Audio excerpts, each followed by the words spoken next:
Normalement, si vous êtes là, c'est que vous survivez à l'épidémie de virus j'entends parler de plein de personnes qui tombent malades à droite et à gauche.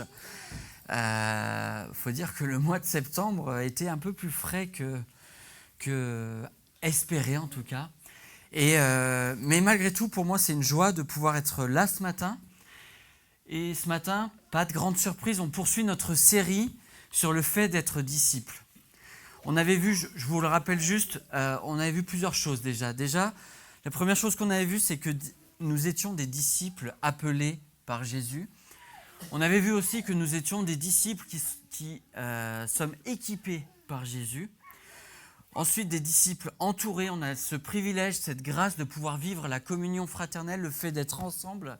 Et tout ça, c'est aussi Jésus qui nous l'offre. Dimanche dernier, on s'est retrouvés le temps d'une journée d'église à Saint-Martin. Tout le monde n'a pas pu être là, mais nous étions pas loin de 70 et nous avons eu l'occasion de nous rappeler ensemble qu'en tant que disciples, nous étions appelés à être au service.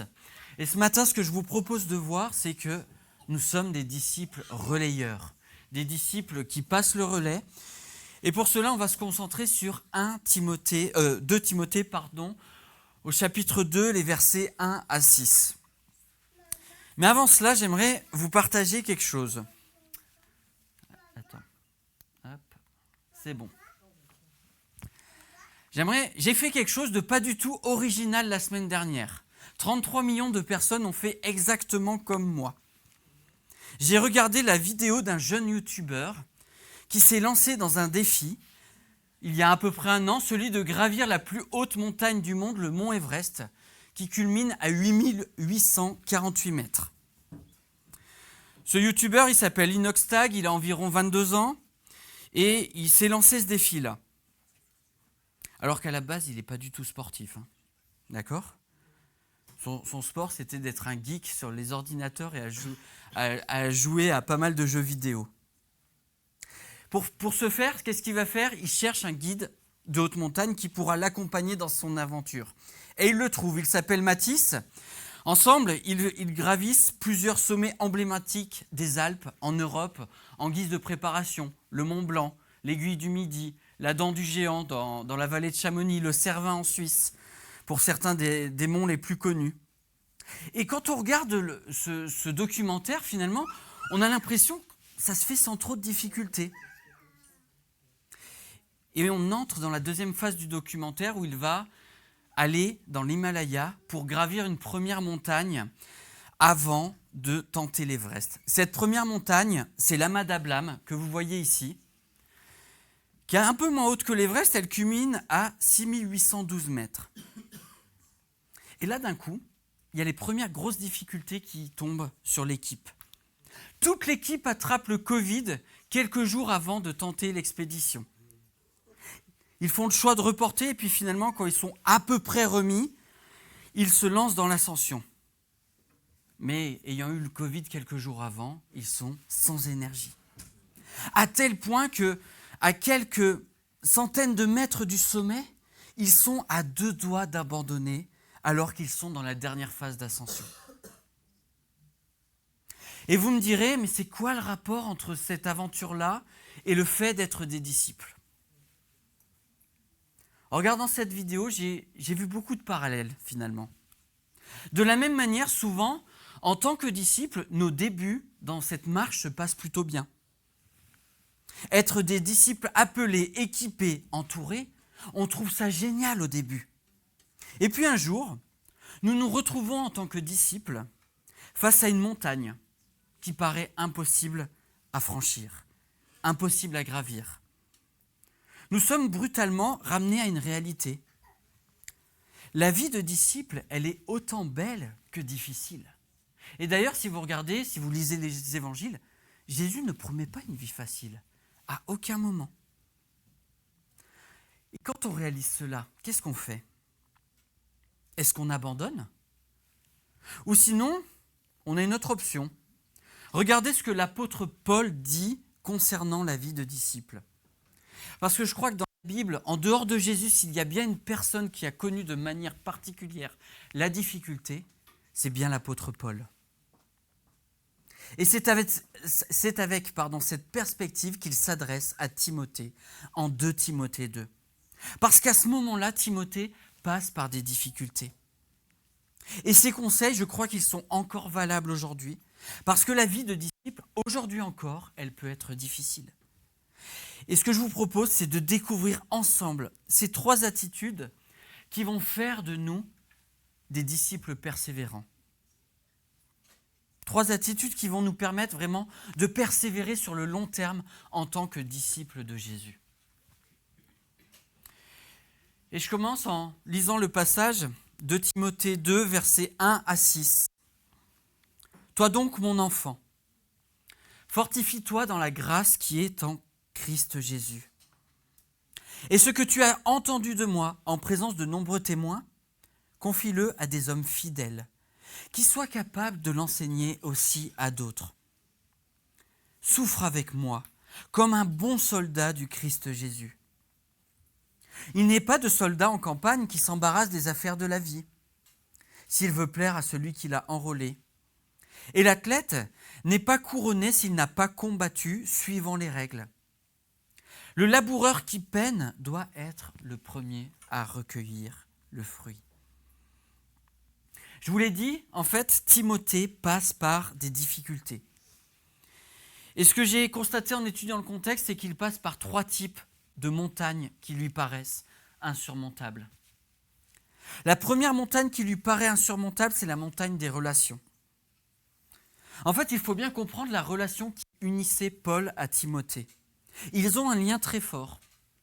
En 2 Timothée 1, Paul décrit Timothée comme son enfant bien-aimé. Paul a compté de manière significative dans la vie de Timothée. Sauf qu'en écrivant cette lettre, regardez ce que dit Paul à Timothée. Il est abandonné de nombreuses personnes. Vous trouvez ça au chapitre 1, verset 15. Il est en prison. Vous trouvez ça au chapitre 1, verset 16. Il souffre. Vous trouvez ça au chapitre 1, verset 12. Et encore pire, il dit à Timothée au chapitre 4 que sa mort est toute proche. Sachant qu'il s'agit très probablement de la dernière lettre de l'apôtre à Timothée, imaginez un peu ce que Timothée a pu ressentir ou ce que vous pourriez ressentir dans cette situation. Il n'est même pas sûr que Timothée ait pu voir une dernière fois l'apôtre Paul. Il y a franchement de quoi être bouleversé par cette situation. La deuxième montagne que Timothée a affrontée, c'est celle de son caractère. Alors je vous le dis, tout de suite, on est bien loin du cliché du gars solide, fort, inébranlable et infaillible. Timothée est vraiment fragile à ce moment-là. Chapitre 1, verset 4, il nous est dit qu'il pleure. Chapitre 1, verset 7, on comprend qu'il a tendance à être timide. Au verset 8 de ce même chapitre, il semble avoir cette tendance à avoir honte de l'évangile. Et comme tout le monde, il subit des tentations qui sont liées à sa jeunesse. Et Paul l'encourage à fuir ces choses-là au chapitre 2, verset 22. Et je vois une troisième montagne, c'est celle des circonstances. Dans la première épître de Timothée, on apprend que Timothée, sur la demande de Paul, reste à Éphèse pour faire face à des faux enseignants. Et en regardant le caractère de Timothée, on peut se dire, mais est-ce qu'il n'y a pas une erreur de casting ? Est-ce que Paul a choisi vraiment la bonne personne ? On parle de quelqu'un qui a l'air plutôt timide, réservé, fragile.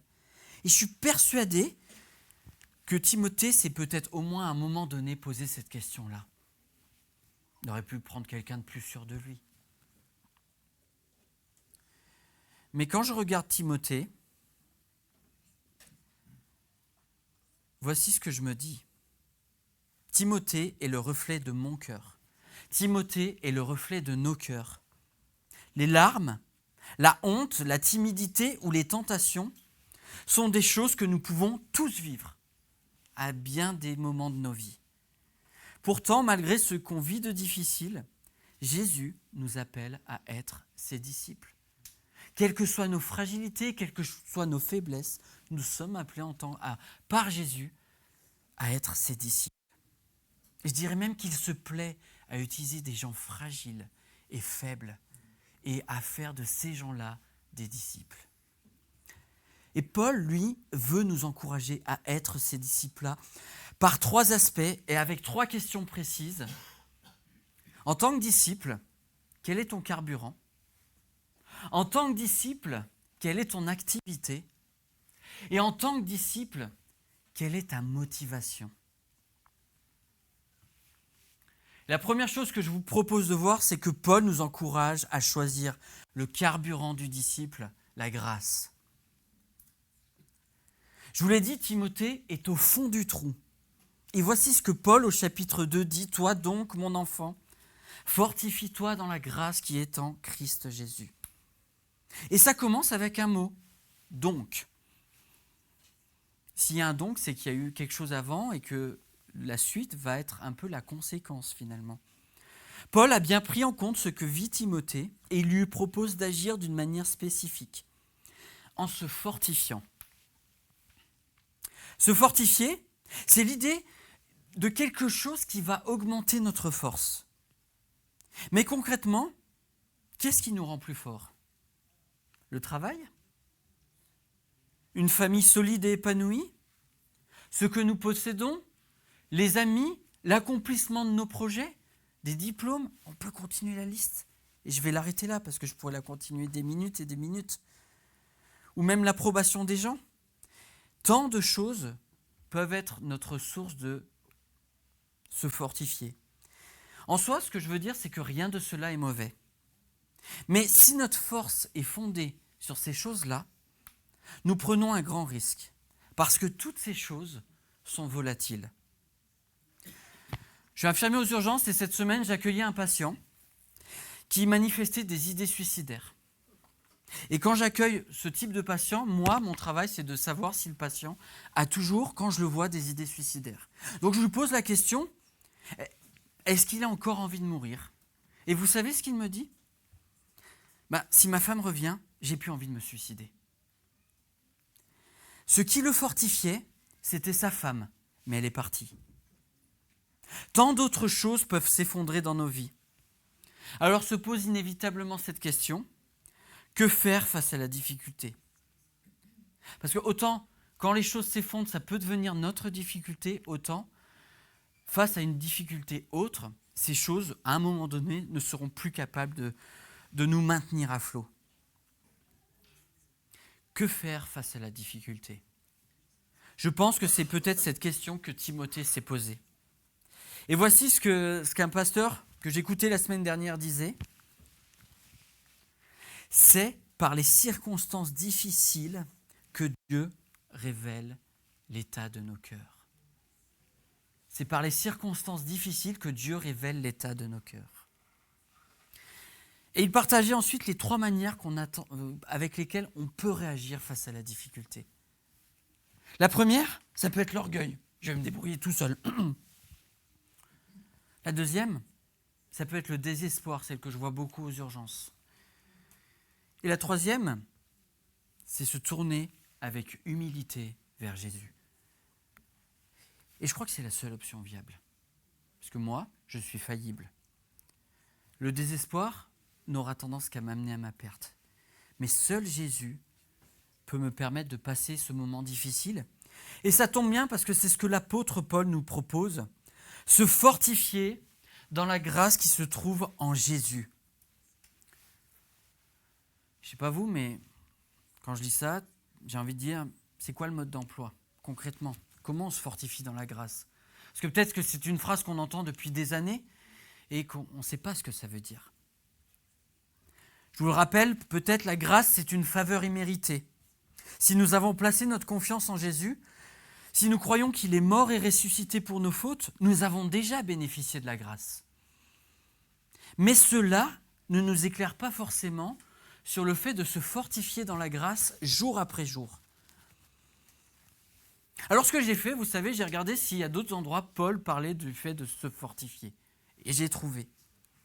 Il y a un autre endroit où Paul nous encourage à nous fortifier. De nous saisir d'une armure pour nous fortifier en Dieu.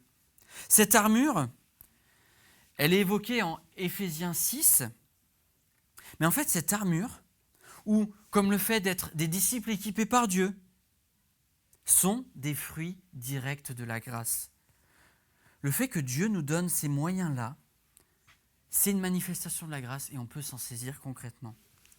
Et je vous lis Éphésiens, du coup, au chapitre 6, les versets 10 et 11.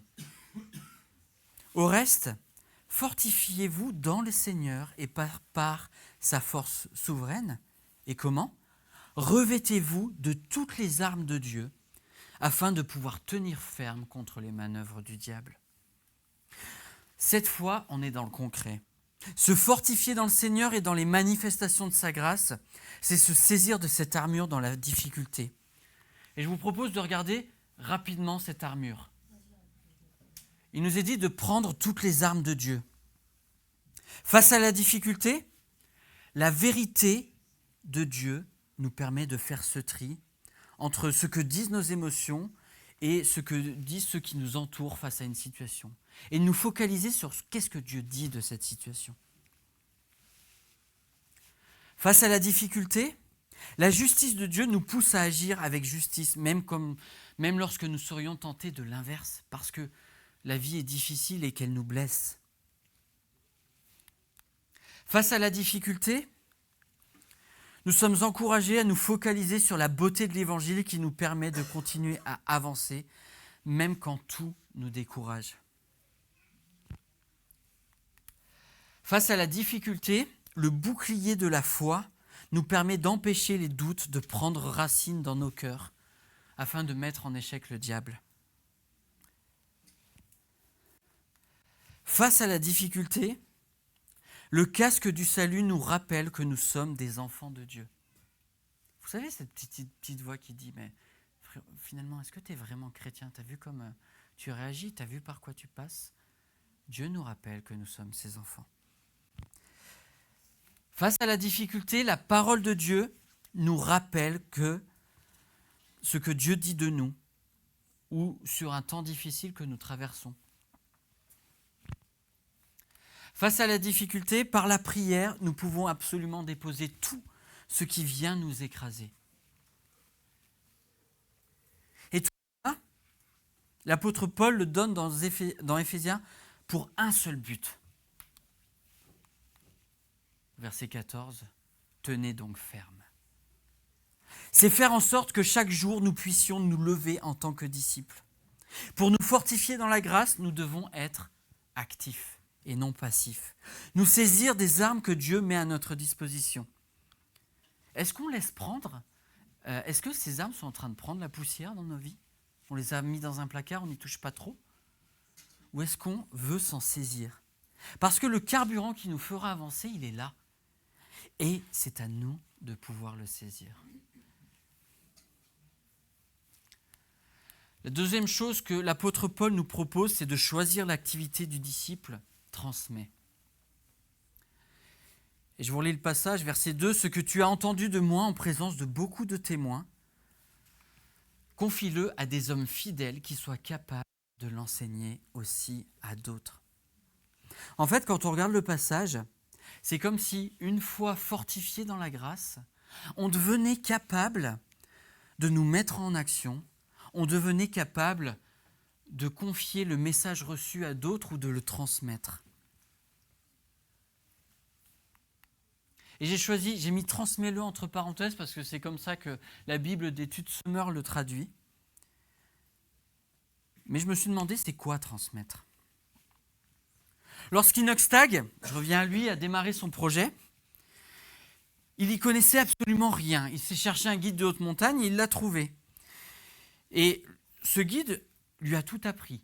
Les techniques, les dangers, la philosophie, les règles essentielles, les différents types d'activités dans l'alpinisme. Vous pouvez monter une falaise, vous pouvez monter un glacier, vous pouvez faire de la randonnée.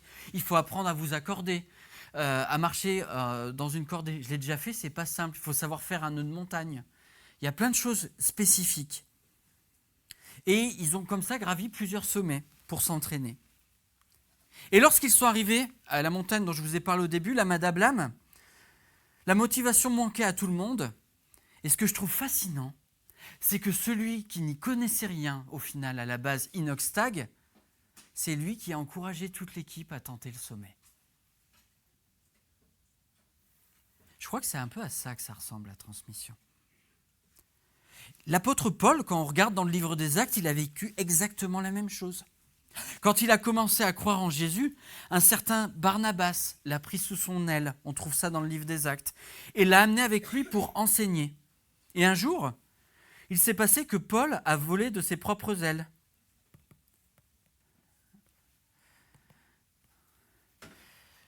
On voit toujours ça dans le livre des Actes. À son tour maintenant, Paul encourage Timothée à perpétuer ce processus. Transmettre, oui, mais quoi? Ce que tu as entendu de moi en présence de nombreux témoins. Ce que Paul demande à Timothée de transmettre est autant le contenu de la parole de Dieu que la manière de la comprendre, de la vivre, de la mettre en pratique. Et on peut notamment argumenter ça en regardant 2 Timothée 3, verset 14, je ne l'ai pas affiché, mais on voit qu'il y a à la fois la manière dont Paul a compris la parole de Dieu que la manière dont il la transmet. Autre remarque intéressante, c'est qu'on voit que cet enseignement, il a été entendu par de nombreux témoins. Il a été fait en public. Pourquoi ? Parce que cet enseignement, il doit être connu du plus grand nombre. On pourrait même se dire que, pourquoi transmettre finalement ? Parce qu'il y a plein de gens qui l'ont entendu, ce message. À quoi ça sert ? L'abondance de témoins ne serait-elle pas suffisante pour que le message perdure ? Pourquoi Paul veut-il à tout prix que Timothée transmette ou confie le message à d'autres personnes ? En fait, c'est comme si le fait d'être un simple auditeur ne suffisait pas. Paul semble insister ici sur l'importance d'une transmission en 1 à 1 auprès de personnes dignes de confiance. En fait, le but, c'est pas simplement que les gens entendent le message. Le but, c'est que les gens s'approprient le message, qu'ils vivent le message, qu'ils l'incarnent. Transmettre, ce n'est pas juste communiquer une information. Transmettre, c'est partager l'enseignement, partager les valeurs, partager les attitudes qui conviennent à ce message. C'est incarner le message et surtout, c'est s'assurer que celui qui a reçu le message l'aura suffisamment mis en pratique pour, à son tour, pouvoir le transmettre à d'autres personnes. Et c'est ici un enjeu clé. Parce qu'en fait, ce message, il a une valeur particulière. Un commentateur dit ceci: c'est la valeur de l'enseignement reçu, donc l'évangile, qui pousse Paul à inciter Timothée à le transmettre avant de quitter Éphèse. C'est parce que l'évangile est précieux que nous sommes encouragés à le transmettre. Nous avons entre nos mains un trésor. Paul utilise d'ailleurs cette image en 2 Corinthiens 4, verset 7. En parlant de l'évangile, il dit ceci: nous portons ce trésor dans des vases de terre, afin que cette puissance supérieure soit attribuée à Dieu et non pas à nous. C'est parce que le message est bien plus grand que ce que nous sommes encouragés à le transmettre. Notre but devrait être le suivant, pour poursuivre la métaphore de Paul.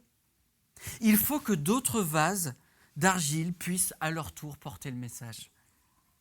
L'évangile doit être compris et mis en pratique par le plus de personnes possible. De telle sorte que, pour Paul, la transmission ne doit jamais s'arrêter. Et je crois que vous savez, là, la photo que j'ai prise, c'est quand la flamme olympique, elle est passée dans les Alpes. Vous avez le Mont Blanc du Tacul qui est derrière, dans la vallée de Chamonix. Et c'est un peu le principe de la flamme olympique, finalement. On porte la flamme et on va la passer à quelqu'un d'autre. C'est ce que Jésus a fait. De Jésus, une personne, il y a eu 12 disciples, puis des centaines, puis des milliers. Aujourd'hui, on parle de plusieurs centaines de millions de chrétiens dans le monde. Nous sommes ici parce que les générations précédentes ont transmis le message. Alors ma question finalement c'est, est-ce que vous êtes en train de transmettre le trésor qui est en vous? Au fond, est-ce que vous êtes un disciple qui fait un autre disciple? Et j'aimerais revenir à cette idée de pourquoi rentrer dans cette activité-là est encourageant. 2 éléments qui me paraissent clés, parce que je crois que c'est ce que Dieu a prévu pour nous en tant que disciples. Et la deuxième chose, c'est que lorsque vous voyez quelqu'un progresser dans la foi, même si vous passez par des moments difficiles, je vous garantis, il n'y a rien qui soit plus encourageant que ça. De voir Dieu faire son œuvre et venir habiter dans le cœur de quelqu'un d'autre, c'est vraiment quelque chose qui a le pouvoir de nous encourager profondément et de vraiment procurer une joie profonde. Donc c'est un élément clé pour pouvoir persévérer. Et le troisième élément clé dans le fait d'être des disciples persévérants, c'est de choisir le comportement qui convienne aux disciples, c'est-à-dire d'être impliqués. Lorsque nous passons à l'action en tant que disciples, en fait, ce qu'il faut bien comprendre, c'est que ce ne doit pas être déconnecté de notre motivation. Lorsque Mathis, le guide de haute montagne, a rencontré pour la première fois Enoch Stag, vous savez à quel genre de personne il s'attendait? Il imaginait le youtubeur arrogant qui veut faire le buzz et faire un max de vues sur YouTube. Et il disait, si je me retrouve face à ce type de personne, je ne le suis pas, ça ne m'intéresse pas. Sauf qu'en passant du temps avec lui, il s'est rendu compte qu'Enoch Stag voulait vraiment connaître l'univers de la montagne et de l'alpinisme. Il voulait vraiment comprendre ce que c'était. Comprendre ce que c'était de dormir en haute montagne, de se retrouver à plus de 4000 mètres d'altitude, d'être confronté au vide, de comprendre la philosophie. En fait, tout simplement, il voulait apprendre. Et c'est ce comportement-là qui l'a poussé à l'accompagner dans ce processus d'apprentissage de l'alpinisme. Si ça avait été juste pour faire le buzz, il l'aurait refusé. D'ailleurs, il a été interviewé là, dans les 2 dernières semaines, et il disait que de toute façon, c'était pas parce que l'Everest était fini qu'ils allaient plus faire des choses ensemble et qu'ils voulaient continuer à grimper des montagnes ensemble. De la même manière, en tant que disciples, nous pouvons faire quelque chose avec un mauvais comportement ou avec un bon comportement. Cela est d'autant plus vrai lorsque nous sommes face à la difficulté. Dans ces moments de difficulté, nous courons particulièrement le risque que nos motivations soient mauvaises. Paul veut pointer cela. Et pour cela, il va utiliser 3 images qui ont pour but de souligner le comportement qui soit adapté pour les disciples. La première chose qu'il nous propose, c'est d'être 100% consacré en tant que disciple. Il utilise quoi? L'image d'un soldat. Et il y va direct, on parle de souffrance. Ça va être difficile. Il nous dit qu'un soldat qui part en campagne militaire et qui se soucie de la vie qu'il a laissée, c'est problématique. Imaginez, aucun soldat, alors qu'il est face à l'ennemi qui a peut-être des mitraillettes, va se mettre à prendre son téléphone portable. Il risque à tout moment de se faire tuer par l'adversaire qu'il n'a pas vu venir. Mais en plus, aucun chef d'armée ne voudrait de quelqu'un qui n'est pas à 100% dans sa tâche. Cela nous pose la question suivante. Est-ce que nous sommes des disciples ou est-ce que nous pensons davantage à ce que nous avons laissé? Parce que Dieu attend que nous soyons des disciples à 100%. Pas simplement le dimanche matin, mais dans notre famille, à la maison, au travail, dans notre couple, si nous nous investissions dans des associations, dans toutes ces sphères-là, nous sommes appelés à avoir un comportement de disciples. En fait, on est des disciples à temps plein. Et c'est ce que Jésus et Paul veulent de nous. La deuxième chose que Paul veut souligner, c'est d'être des disciples qui sont 100% réglo. L'apôtre, il nous parle de quoi? De l'image du sportif qui cherche à gagner la course. On est à 100% sur l'image des Jeux Olympiques qui existaient déjà à l'époque, les Jeux Olympiques antiques. si l'athlète n'est pas couronné s'il n'a pas combattu suivant les règles. Ça peut être autant les règles avant la course que pendant la course. Ce qu'il faut bien comprendre, c'est que ne pas respecter les règles, y compris dans le sport, ça a des conséquences graves. Lors des Jeux paralympiques, vous en avez peut-être entendu parler, une coureuse espagnole, du coup qui courait en binôme avec son guide, était à 2 doigts de remporter la médaille de bronze lors de l'épreuve de triathlon. Sauf qu'à quelques dizaines de mètres de l'arrivée, le guide s'est mis à avoir des crampes. Et les athlètes dans ce type de compétition, ils sont liés par une espèce de ficelle. Et pendant quelques secondes, le guide a lâché la ficelle pour ensuite la récupérer. Et ils ont passé la ligne d'arrivée. Et ils pensaient qu'ils avaient gagné. Mais c'était trop tard parce que le lien entre l'athlète et le guide s'était rompu quelques secondes. Et que le règlement de l'épreuve stipulait que le lien ne doit pas se rompre à aucun moment. Ils ont porté réclamation. Beaucoup de gens ont trouvé ça injuste. Mais c'était les règles. Dieu aussi nous demande de respecter les règles. Est-ce que nous trichons devant Dieu ? Est-ce que nous choisissons les commandements qui sont plutôt faciles à obéir pour nous et puis les autres, pas tout de suite, je le laisse de côté. Parce qu'en fait, Dieu nous demande d'être des disciples qui respectent les règles. On peut s'examiner et réfléchir dans quel domaine de ma vie je respecte peut-être pas tout à fait les règles. Et lui demander de l'aide pour qu'il nous aide à respecter les règles et ne pas lâcher la corde comme le guide l'a fait. La troisième chose que l'apôtre nous propose, c'est d'être 100% certain. Certain de quoi ? Que les fruits vont venir. Le laboureur qui peine doit être le premier à cueillir les fruits. Paul utilise l'image de l'agriculteur. Cet agriculteur, il a l'air de souffrir, mais il nous est dit qu'il sera le premier à récolter les fruits. Lorsque nous souffrons, souvent, qu'est-ce qui se passe ? On voit notre souffrance et on ne voit pas le meilleur à venir. Les fruits à venir. Paul veut nous encourager à voir ces fruits, qui seront autant peut-être visibles dans nos vies actuelles, mais encore de manière plus certaine, il y aura des fruits quand Jésus reviendra. Et c'est ce que Jacques nous dit au chapitre 5, verset 7. « Frères, patientez donc jusqu'à ce que le Seigneur vienne. Pensez au cultivateur. Il attend les précieuses récoltes de sa terre. Il prend patience à leur égard jusqu'à ce que tombent les pluies de l'automne et du printemps. » Et là, il ramasse les fruits.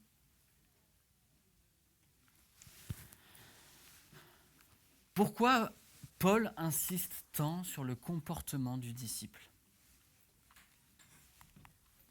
Lorsque nous faisons face à la difficulté, je crois que l'un des aspects qui se trouve le plus vite exposé dans nos vies est celui de notre comportement. Qu'est-ce qui nous motive à faire ce que nous faisons ? L'aigreur, la rancœur, la colère, les blessures ou le sentiment d'injustice, sont autant de choses qui peuvent nous ronger peu à peu, qui peuvent nous détourner de notre identité de disciple, qui peuvent aller jusqu'à nous détourner de notre activité de disciple. Mais pourquoi Paul parle de cela ? Parce que je crois qu'il est parfaitement légitime pour nous dire des choses sur ce point. Paul, il a connu bien des difficultés. Et à aucun moment, cela n'a été une raison d'avoir un mauvais comportement. Regardez ce que nous dit 2 Timothée 3, les versets 10 à 11. Et je commence volontairement par le verset 11, où il parle de « Tu as suivi de près, du coup, mes persécutions, mes souffrances. À quelle souffrance n'ai-je pas été exposé à Antioche, à Iconium, à Lystre ? Quelle persécution n'ai-je pas supportée ?» Et maintenant, regardez son comportement. « Pour toi, tu as suivi de près mon enseignement, ma conduite, mes résolutions, ma foi, ma patience, mon amour, ma persévérance. » Paul veut vraiment nous encourager à choisir le bon comportement qui vient motiver notre vie de disciple. Et maintenant, quand on regarde cette vie de disciple, peut-être qu'on repense à la montagne du début, ça nous paraît impossible, ça nous paraît inaccessible, ça nous paraît en dehors de nos forces. Je pense que c'est une bonne chose parce qu'on peut puiser sur la grâce, on peut compter sur la grâce qui vient nous fortifier. On peut compter sur Jésus.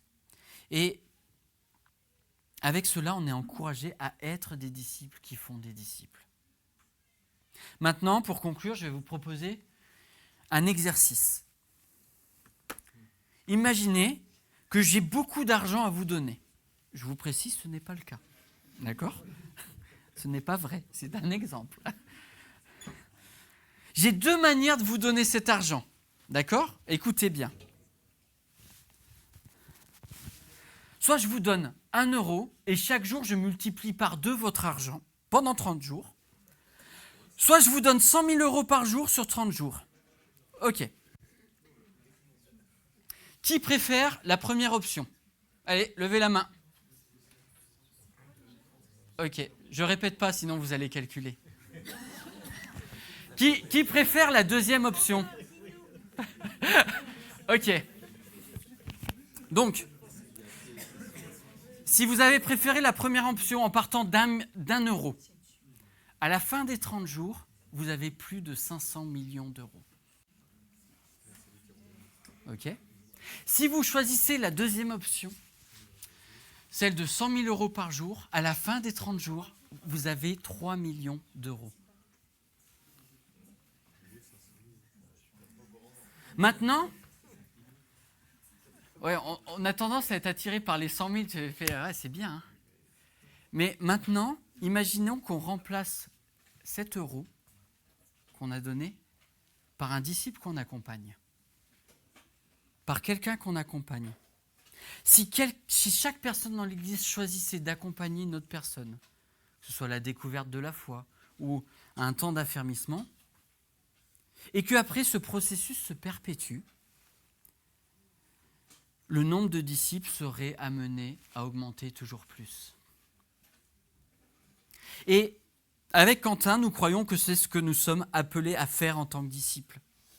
Parce que Jésus et Paul nous encouragent à ça. Jésus en Matthieu 28, allez, faites de toutes les nations des disciples.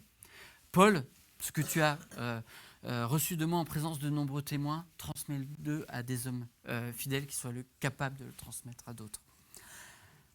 On croit que nous sommes appelés à ça en tant que disciples.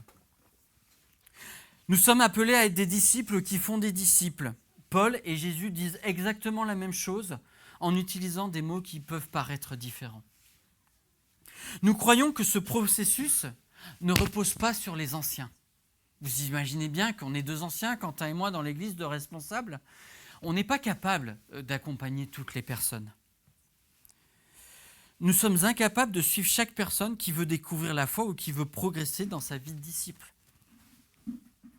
Donc on a fait ce constat, et du coup, face à ce constat, on vous propose d'agir. On nous propose d'agir. En fait, ce qu'on veut faire, c'est vous présenter 2 outils. Un outil qui est adapté à ceux qui ne connaissent pas encore Dieu, qui s'appelle La Grande Histoire, ou d'autres le connaissent sous le nom du parcours découverte de la Bible, qui permet de découvrir le message de l'Évangile, qui est plus pour des gens qui ne connaissent pas encore Dieu. Et un autre outil qui s'appuie sur la première épître de Jean dans le Nouveau Testament et qui est davantage là pour aider quelqu'un qui croit à continuer de progresser dans sa vie de disciple. Et ces outils, en fait, on veut les utiliser en 1 à 1. Et on veut qu'il y ait une équipe de personnes qui puissent s'impliquer dans cela. Pas que les anciens, mais une équipe. On veut créer une équipe pour accompagner chaque personne qui voudrait cheminer dans la foi. Vous savez, je reviens à Enoch Stagg lorsqu'il est arrivé au sommet de l'Everest, parce que oui, il est arrivé au sommet de l'Everest au final. La première chose qu'il a faite, c'est qu'il a remercié son équipe. Il a remercié son guide, mais il y a aussi ce qu'on appelle les Sherpas.